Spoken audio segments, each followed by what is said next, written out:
Bom dia, irmãos. Podem se sentar.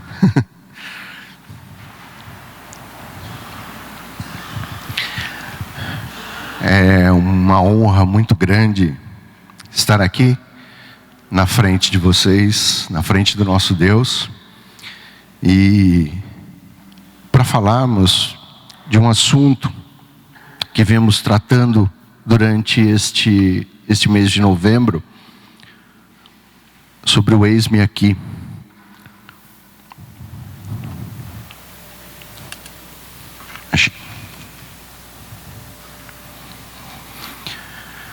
Durante o mês de novembro estamos tratando do assunto Eis-me Aqui, ou seja, o chamado que Deus tem para cada um de nós e a forma como devemos reagir a esse chamado de Deus. Nós vamos usar como base o texto de Juízes, no capítulo 6, os versos de 11 a 16. Mas antes de ler o texto, queria orar pedindo a ajuda de Deus para que todos nós possamos compreender a mensagem dele. Paizinho amado, Deus querido, que seja o teu Espírito e a tua voz hoje aqui, Senhor. Usa-me como te apraz. Faça da minha vida a tua vontade, Senhor. E que tudo que seja dito aqui hoje, Senhor, encontre ouvidos atentos, preparados para receber a tua palavra, Senhor. E uma vez que receba essa palavra, que encontrem nestes seres cérebros atentos e preparados para entender e compreender o que o Senhor tem para cada um de nós, Senhor. E mesmo que compreendamos, Senhor, coloque em nosso coração a vontade, o desejo de agir de acordo com a tua vontade, Senhor. Usa o nosso corpo todo para a tua honra e a tua glória, Senhor. É o que eu te peço, te agradeço em nome de Jesus. Antes de começar a ler o texto de Juízes, a mania de professor, trazer o contexto de que esse texto se apresenta. A geração que havia saído do Egito, já havia morrido. E nesse tempo, não haviam reis em Israel. Mas de tempos em tempos, Deus erguia pessoas para orientar o povo. E eles eram chamados os juízes.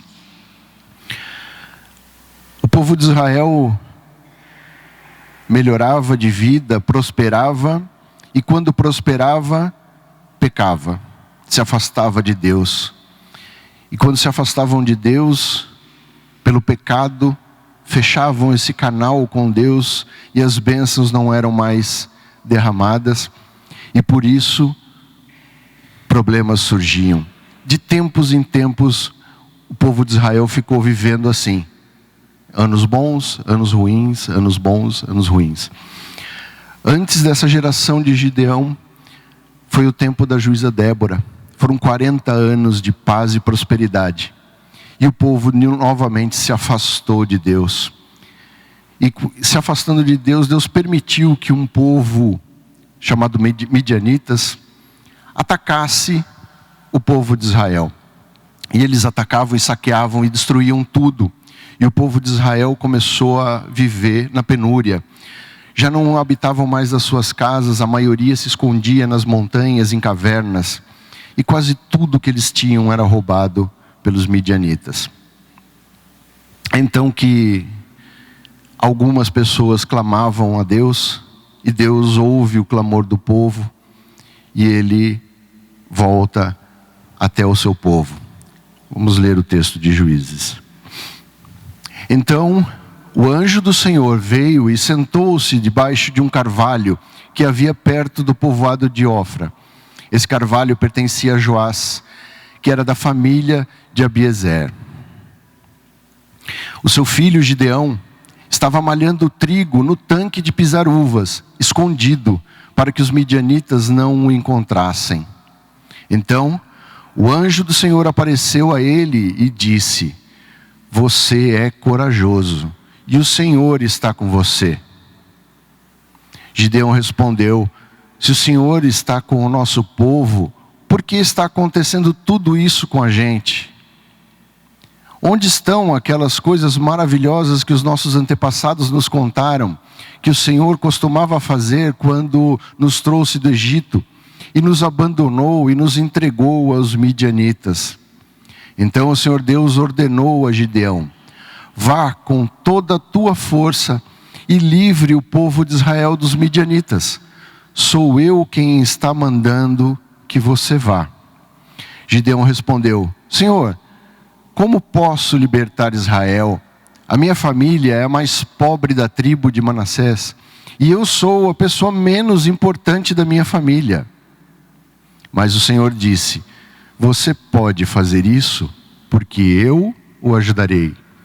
Você esmagará todos os midianitas como se eles fossem um só homem. Quando Deus nos chama, a gente tem algumas reações iniciais. A primeira delas é tentar transferir a responsabilidade daquilo que está acontecendo para outra pessoa. E na maioria das vezes a gente transfere a responsabilidade para Deus. Se eu vivo algum problema, se eu vivo alguma dificuldade, a primeira coisa que eu faço é culpar a Deus. É Deus que não me ama, Deus que não me quer, Deus me abandonou. Eu não sou escolhido, eu não pertenço ao povo de Deus, eu não sou merecedor das bênçãos de Deus. Essa é a nossa primeira reação. Mas quando a gente percebe que Deus nos ama, a gente tem a certeza que Deus quer o nosso bem, ainda assim a gente tenta fugir da responsabilidade do chamado, inventando desculpas para as minhas incapacidades. Eu não tenho inteligência suficiente, eu não tenho conhecimento, eu não tenho experiência, eu não tenho força, eu não tenho altura. Toda sorte de desculpas a gente inventa para não atender ao chamado de Deus. No final de outubro, por exemplo, quando Fernando me mandou uma mensagem dizendo assim: Roberto, a gente já terminou aqui a programação de novembro, e o tema das mensagens vai ser o Eis-me Aqui. E eu queria te desafiar para que no quarto domingo você falasse sobre insegurança. Você aceita? Eu falei: como é que é o nome do tema? Eis-me aqui. Que outra resposta eu posso te dar? Eis-me aqui. Eu me achava pronto, ou digno, ou preparado, ou capaz de estar aqui? Não, em hipótese alguma. Pelo contrário, eu tinha certeza absoluta de que eu não era nem digno, nem capaz de estar aqui. Mas, se é a vontade de Deus, eu orei para que, se fosse vontade de Deus, até agora eu estivesse aqui. Que eu não seria empecilho no plano de Deus de, por alguma razão, eu falar aqui hoje. Isso tanto é verdade que hoje às 5 horas da manhã explodiu um transformador na frente do meu apartamento. E eu sou o síndico do prédio. Eu jamais poderia abandonar o prédio sem energia. Mas com a graça de Deus, e para comprovar que era a vontade dele, em menos de 30 minutos a CPFL já estava na rua e arrumou o transformador para que eu estivesse aqui. Então é da vontade de Deus. E essa nossa insegurança, essa palavra inseguro tem 2 sentidos. Um deles mais grave, que a gente está acostumado a ver diariamente, com relação ao perigo, com as ameaças. A gente se sente inseguro de sair a partir de uma certa hora no dia. A gente se sente inseguro de frequentar determinados lugares. Mas não é esse o sentido de insegurança que a gente quer falar hoje. O sentido de inseguro que eu quero dizer para vocês hoje, que eu quero trazer essa mensagem hoje, é com relação à nossa sensação de incapacidade, de impotência, de achar que nós não servimos para trabalhar na obra do Senhor. Gideão teve essa reação. A primeira coisa que ele fez foi questionar: se Deus está comigo, se Deus está com o povo, e aí? Por que a gente está vivendo desse jeito? Ele nem parou para pensar em tudo aquilo que o povo fazia de errado. A primeira reação foi transferir a responsabilidade para Deus.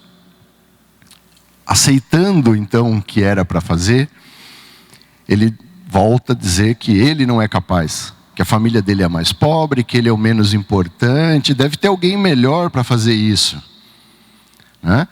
E ele não foi o único a fazer isso, e nem nós somos os únicos. Só para vocês terem uma ideia, Moisés disse: quem sou eu para que vá ao faraó? Depois ele também diz para Deus, alegando que o povo não ia ouvi-lo, porque ele vivia com os egípcios. Ele também diz que ele não era eloquente, ele não tinha habilidade para falar na frente das pessoas. E esse era Moisés. Jeremias se achava muito novo. Sara se achava muito velha. Isaías, quando se encontra com Deus, ele diz: ai de mim, estou perdido, pois os meus lábios são impuros e eu moro no meio de um povo de lábios impuros. Pedro fala para Jesus: retira-te de mim, Senhor, pois sou um homem pecador. Paulo, quando ele se refere a ele mesmo: até nem mereço ser chamado de apóstolo, pois persegui a igreja de Deus. Se estas pessoas tiveram essa reação, a gente não precisa ter vergonha de ser assim. Isso é da natureza humana. E Deus não está procurando nenhum super-homem, nenhuma Mulher Maravilha, nenhum Homem-Aranha. Ele está procurando seus filhos. Quando Deus chama, Ele chama seus filhos. E Ele sabe que somos todos defeituosos. Deus nos conhece.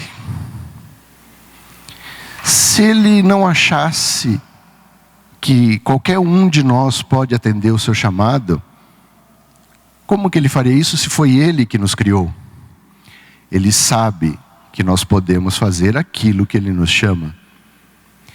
Como é que Ele pode imaginar que a gente não tem capacidade para fazer algo com relação ao chamado, se foi o seu próprio Espírito que nos deu os dons?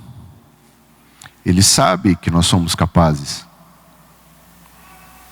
E como é que Ele pode achar que eu posso atrapalhar alguma coisa se o plano é dele? O projeto é dele, não é meu, não é nosso, não é de ninguém. Então só pode dar certo. Quando Deus nos chama, Ele já sabe antecipadamente que pode dar certo. E agora, eu lanço um desafio para os irmãos: quando vocês ouvirem o chamado de Deus, como que vocês vão reagir? Transferindo a culpa do que acontece para Deus? Alegando incapacidades e falta de tempo e falta de disposição, falta de saúde, falta de inteligência? Ou a gente vai se dispor e responder para Deus: eis-me aqui, use-me a mim? A força para fazer o que quer que seja não vem da gente. A capacidade de fazer o que quer que seja não sai de dentro de nós, vem de Deus. Deus disse para Gideão: eu vou estar com você. E conosco, a gente tem algo até mais forte do que isso. Deus mandou o seu Filho para nos limpar dos pecados. O povo de Israel naquela época estava coberto de pecados. E Deus colocou para Gideão a responsabilidade de resolver esse problema. Mas não sozinho. Quando Gideão deu todas as suas desculpas, a gente entende que é na nossa fraqueza por sermos da família mais pobre, por sermos a pessoa menos importante da nossa família, você pode fazer isso porque eu o ajudarei.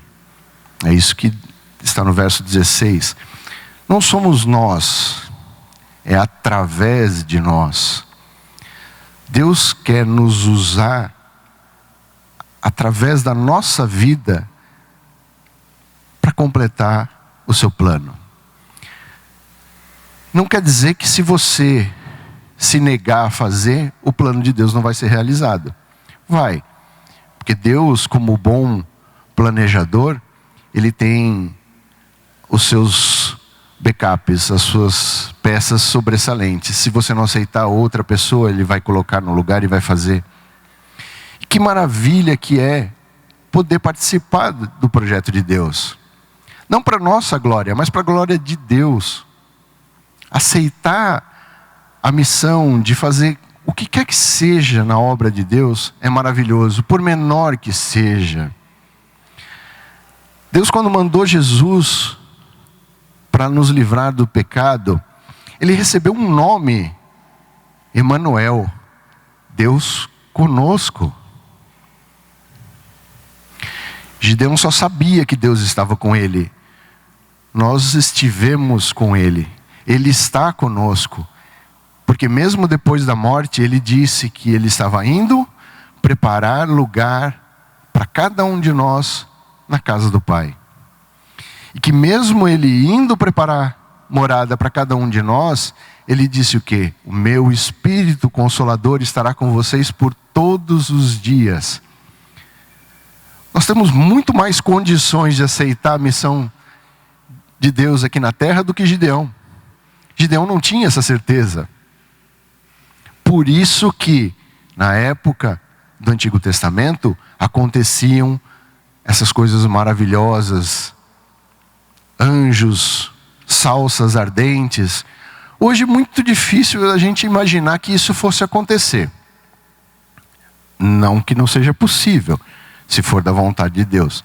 Mas hoje Ele não precisa causar esse impacto, mandando um anjo com 6 asas, fazendo uma salsa arder em fogo e não se consumir, né? Colunas de fogo. A gente não precisa esperar todo esse tipo de cena cinematográfica. Nós temos o conhecimento da palavra. E Deus, Ele diz que nós temos que ter os nossos ouvidos atentos. Como que Deus fala conosco? Deus fala conosco a partir da leitura do texto bíblico. A leitura constante da palavra. O estudo constante da palavra. Uma vida dedicada aos propósitos de Deus. E principalmente quando a gente confessa os nossos pecados, a gente abre o nosso coração para Deus, Ele sabe dos nossos pecados, mas Ele quer que a gente reconheça: Deus, eu sou um miserável, eu peco, eu pequei, eu ainda vou pecar, e todas as vezes eu vou me confessar, e todas as vezes eu vou ter a certeza absoluta de que o Senhor me perdoa, porque eu sou um filho amado de Deus. E através desse hábito da oração constante, contínua, diária, íntima com Deus, não para pedir, mas para perguntar: Deus, o que é que você quer de mim? Hoje, o que o Senhor quer que eu faça hoje? Deus, eu tenho uma entrevista de emprego, o Senhor quer que eu vá? Mas espera lá, você está desempregado, você vai falar que não vai numa entrevista de emprego? Se Deus falar para mim, não vá, não vou. Pode ser que Deus precise do meu tempo desempregado. Por pior que me pareça. Mas se for da vontade de Deus, que seja feita. Quando a gente ora, a gente percebe coisas maravilhosas. Tanto as muito maravilhosas, como coisas pequenas. Da mesma forma como quando o Fernando me chamou para pregar, E era no culto da manhã. E eu tinha que vir de terno e gravata. E nós estamos numa época muito quente. Extremamente quente. Então, desde o final de outubro, eu estou orando para que hoje fizesse um friozinho. Amém. Obrigado, Senhor. Até nas coisas pequenas, Deus nos ouve. Por que um pai não vai dar uma manhã de domingo um pouco mais fresca para o seu filho que morre de calor? Que não vai atrapalhar em nada.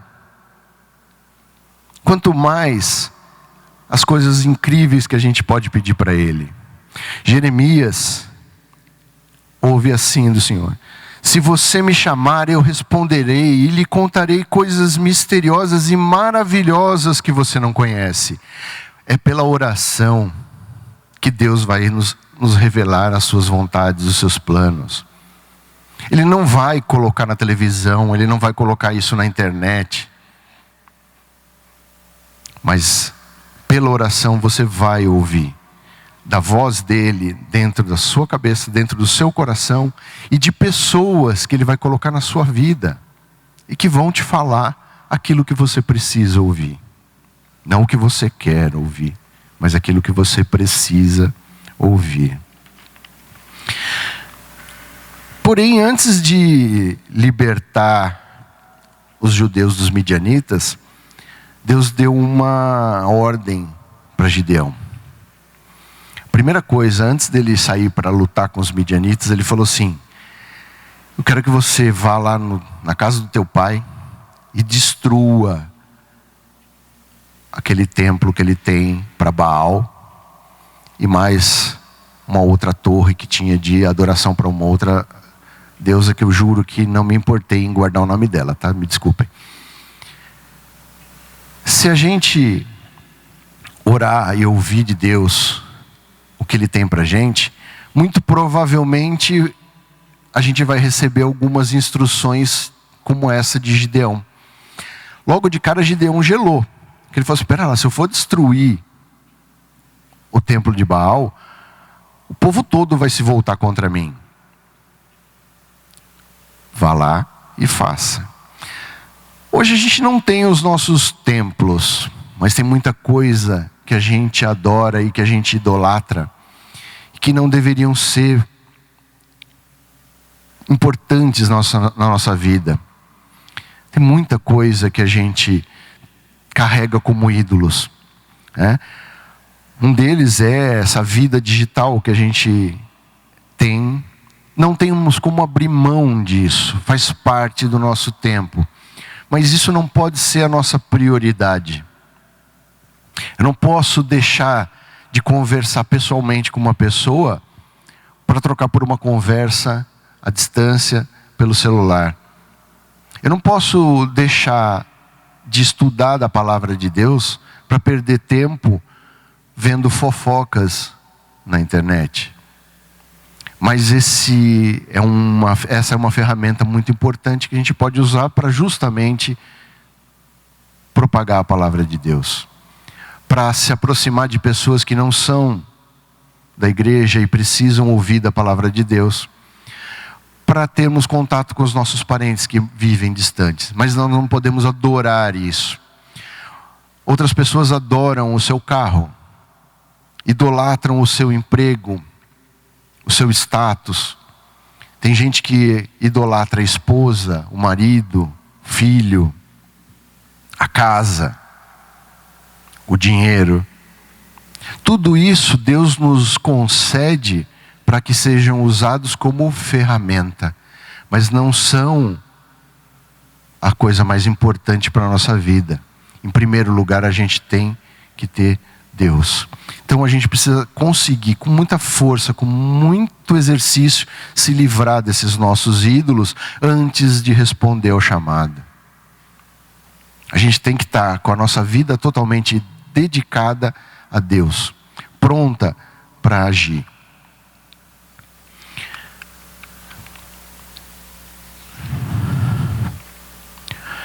Quando a gente atende ao chamado de Deus, e aí às vezes isso pode passar pela nossa cabeça: mas Eu não sirvo para trazer uma mensagem para a igreja. Eu não posso ser professor de escola dominical. Deus não precisa somente disso. Eu li um texto de um pastor americano que ele dizia que a gente tem o costume de dizer: eu tenho minhas atividades seculares e as minhas atividades divinas. Não. Se você é cristão, você é filho de Deus, acredita em Jesus, segue Jesus, você só tem uma vida. E ela é 100% divina. Tudo que você faz é divino. Quando você lava a louça, quando você varre um chão, quando você dirige, quando você vai ao trabalho, o trabalho que você realiza, a conversa que você tem com seus amigos, tudo isso é divino, não existe secular na sua vida. Se existe é porque você ainda não acredita totalmente em Cristo. Esse mesmo pastor diz que aqueles que não acreditam só têm também uma vida profana. Então não existe essa divisão. Quando nós saímos dessa porta, nós não deixamos aqui guardado nossa veste de cristão. Isso vai com a gente. Isso tem que ir conosco. De nada adianta eu estar aqui e quando eu sair ali na rua, eu maltratar um morador de rua, eu maltratar uma pessoa por motivo nenhum. Então tudo que eu faço é divino. Tudo que eu faço é para Deus. Deus precisa de pessoas para fazer qualquer coisa. Você pode não ser capaz de ser pregador, ser um presbítero, ser um diácono, ser um professor de escola dominical, mas você é agradável com as pessoas, isso é bênção, isso é dom. Seja agradável com todo mundo. Você vai estar cumprindo uma missão de Deus aqui. Deus te colocou no seu ser uma pessoa agradável. Se você é bom, tem paciência para orar, tem tempo para orar, ore. Se você sabe e tem paciência para ouvir as pessoas, ouça, as pessoas precisam ouvir.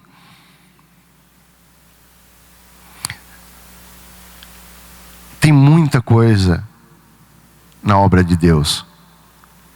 E nenhuma delas é mais ou menos importante. Se você sabe cozinhar, você pode trabalhar na missão de Deus, na cozinha de um evento, de um acampamento. Isso é tão bom. Vocês não fazem ideia de como é bom trabalhar na cozinha de acampamento. Vocês não fazem ideia de como é bom participar da preparação de um evento para os irmãos que vêm mais tarde. Como a gente vive em alegria, a gente ri muito, a gente se diverte demais. O corpo pode ficar cansado, mas a alma fica brilhando. É maravilhoso quando a gente resolve aceitar essa missão. E a gente não pode deixar de entender o seguinte, que se der certo, não foi porque eu fiz bem feito. Deu certo porque era plano de Deus. A vitória é de Deus. Quando termina, glórias a Deus. Graças a Deus nós conseguimos. Graças a Ele deu certo. Se não deu certo, é culpa minha. Fui eu que fiz errado. Eu atrapalhei a ação do Espírito. Porque, infelizmente, a gente ainda tem a sensação de que a gente é capaz de fazer algumas coisas. Mas não vou incomodar Deus agora. Isso é tão pouco, né? Deixa que eu cuido disso daqui. É a hora que vai dar errado. Por menor que seja. Sempre em pensamento, em oração. Deus me abençoa para fazer isso. Que seja feita a tua vontade e não a minha. Se for para mudar as mesas de lado, que sejam de lado. Por mais que eu ache que fique melhor de frente. Seja feita a tua vontade. E para a gente ter um exemplo disso, quando Gideão foi batalhar contra os midianitas eram pouca gente, eram só 135 mil. Ele tinha 32 mil para lutar. Levou esses 32 mil para a batalha, 4 contra 1. Dá para encarar, né? Deus fala para Gideão: tem muita gente aqui. Manda 22 mil embora para casa. Eu imagino a cara de Gideão. 22 mil, senhor? 22 mil. E 22 mil foram embora para casa. Ele ficou com 10 mil. Agora já era 13,5 para 1. Se a gente lutar com força, ainda dá, né? Então faz o seguinte, manda mais 9.700 embora para casa. Mas eu vou só ficar com 300? Acho que 300 dá. Mas 300 são 450 contra 1. Acho que tá bom, 450 contra 1. 13,5 não estava dando um número quebrado, não está legal. Por que isso? Porque se os 32 mil lutassem, e eles iriam vencer os midianitas, podia acontecer de alguém achar que foi porque ele era forte, porque ele era bom de espada, porque ele tinha uma boa pontaria. Como diz no texto de Juízes 7, no verso 2, a minha própria mão me livrou. Deus queria ter a certeza absoluta de que eles iam entender o recado. Vocês vão expulsar os midianitas, não porque vocês são fortes, mas porque eu estou lutando por vocês. Se vocês lembrarem lá no texto, o anjo diz para Gideão: você vai vencer os midianitas como se fossem apenas um homem. Não interessava a quantidade de midianitas, nem mesmo a quantidade de judeus. A vitória era de Deus, mas ele precisava mostrar isso para o povo, que a vitória era dele.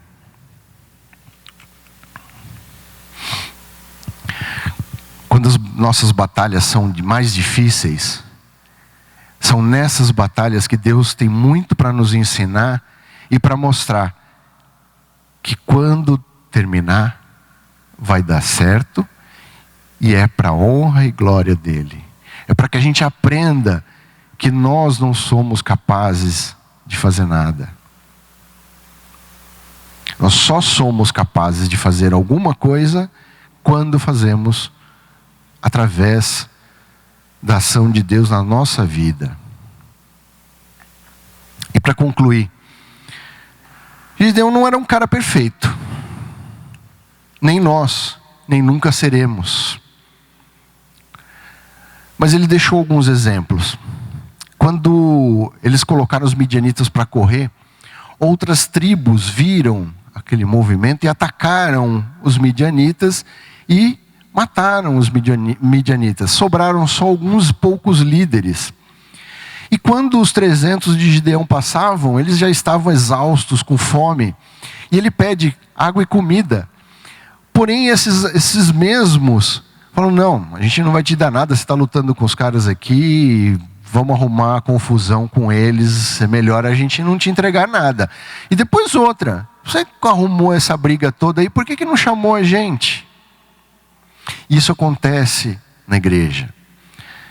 Às vezes, a gente fala aqui na frente: olha pessoal, nós vamos ter um evento assim, assim, assado. Por exemplo, nós estamos aqui com o bazar. A Tânia sempre pedindo ajuda. Aí depois que passar o bazar, pode vir alguém e falar assim: mas ninguém me falou nada. Gideão podia ter criticado, respondido. Assim, viu, eu estou numa batalha aqui de Deus, tá? Então quem é você para reclamar? Não, Gideão disse: vocês foram muito importantes nessa batalha. Se não fossem por vocês, a gente não teria vencido. Então a gente também tem que saber relevar algumas coisas, tolerar algumas atitudes. Não vale a pena entrar em discussão. Só que Gideão cometeu erros também. Quando ele volta, depois de ter derrotado completamente os midianitas e inclusive se vingado desses outros que agiram dessa maneira, Gideão recolhe todo o ouro dos midianitas e ele derrete esse ouro e ele faz um objeto que ele passa a adorar, como se fosse só para lembrar daquela batalha. magoou muito. E Deus ficou muito irritado com ele, chamou a atenção. Gideão reconheceu o erro, destruiu esse objeto de novo, e eles voltaram a ter mais 40 anos de prosperidade. Tá? Então a minha mensagem para vocês hoje, irmãos, Deus está falando com vocês o tempo todo. A gente não ouve, porque a gente não quer. Se a gente confessar os nossos pecados, se a gente orar, nós vamos ouvir. E eu não preciso esperar ser chamado para uma coisa maravilhosa, mirabolante. Para qualquer coisa, tudo que eu fizer, eu vou fazer em nome e por amor a Deus. E que assim Ele nos abençoe.